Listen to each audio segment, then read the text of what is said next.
aku Sastiana Waribi, aku sebagai pasien.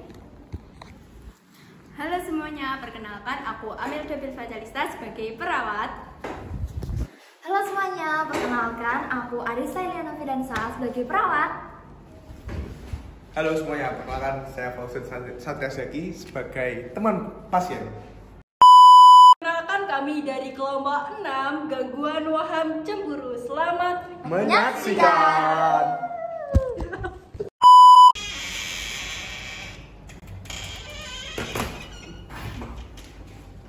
Aja, ya.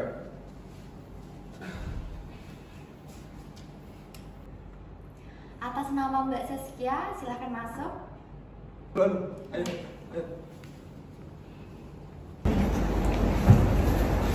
Selamat siang Mbak, Pak. Ya, terus. Apakah benar ini dengan Mbak Saskia? Iya benar. Perkenalkan Mbak, saya perawat Agista dan ini teman saya perawat Amelda. Di sini kami ditugaskan untuk menemani Mbak pada hari ini. Bagaimana Mbak kabarnya? Kurang baik. Nggak usah tegang ya Mbak, kita di sini cuma mau cerita, ya? Iya, betul Mbak, kami nggak akan menghakimi. Kami cuma ingin tahu yang saat ini Mbak rasakan. Kalau berkenan, ngobrolnya kita lakukan di sini aja ya.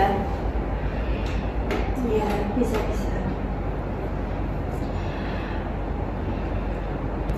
Tapi percuma Mbak, pasti kalian belain pacar saya kan? Saya yakin kalau dia selingkuh, ya kan Mbak? Kalian gak usah bohong lagi sama aku. Tenang, Sas. Dia itu perawat yang mau nemenin cerita kamu, nggak mau merusak pikiran kamu lagi. Dia itu mau mendengar cerita kamu, agar itu bisa lega, bisa tenang. Alah, kamu sama aja. Enggak, tenang aja, santai. Di sini itu santai. Yesus ya. Iya. Terima kasih ya Mbak sudah mau cerita sama kami. Kami mau coba dengarkan dulu yang Mbak rasakan, biar Mbak juga lebih lega. Mbak, saya sudah yakin kalau pacar saya selingkuh karena akhir-akhir ini dia nggak pernah beri saya kabar. Hilang-hilangan pergi pun tak bilang Mbak. Sepertinya Mbaknya lagi ada rasa curiga ya. Hal itu Mbak yang membuat Mbak jadi gelisah. Iya Mbak, pikiran saya mau nggak pernah berhenti. Saya terus memikirkan dia. Saya pun juga tidur nggak nyenyak, nggak bisa tidur. Makan pun tak enak Mbak. Saya itu temenan sama pacar kamu itu udah lama, Mas. Kemarin itu cerita ke aku, katanya dia itu sibuk kuliah sambil kerja gitu loh. Allah, kamu pasti bohong. Aku tahu. Aku tahu dan aku yakin kalau dia selingkuh. Kamu pasti bohong. Kamu bilang dia kan sama aja kamu sama kayak dia. Wajar Mbak kalau Mbak merasa susah percaya. Hal itu pasti berat banget. Tapi boleh nggak kita fokus ke keadaan Mbak dulu? Karena badan Mbak juga butuh istirahat. Boleh. Biar badan Mbak lebih rileks, bagaimana kita sekarang melakukan teknik nafas terus lalu buang gitu. Coba ya Mbak, Masnya juga bisa ngikutin. Ikutin ya, Sas. Aku biasanya juga pakai teknik itu loh. Tarik nafas, lalu buang. Ya Mbak, sekali lagi Mbak. Tarik nafas, lalu buang. Gimana rasanya Mbak?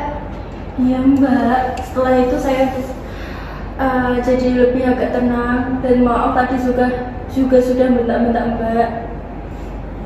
Bagus sekali Mbak. Misalnya nanti kalau pikiran itu datang lagi, bisa coba ulangi lagi cara itu ya Mbak.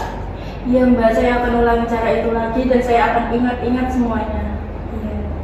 Selain itu, kalau Mbak mau, kita bisa bikin jadwal seperti jalan sore, terus bisa ngobrol sama temannya, Masnya ini kan temannya ya, bisa ngobrol, sharing kalau ada pikiran yang berat lagi, bisa sharing ke Masnya.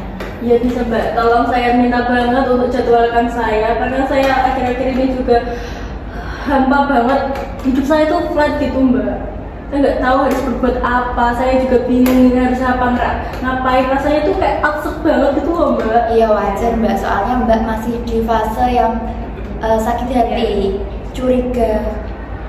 Besok kita bisa lanjut untuk ngobrol lagi ya Mbak. Misalnya nanti pas Mbaknya susah untuk tidur atau tidak enak makan, bisa ulangi latihan napas tadi ya Mbak. Itu bisa membantu.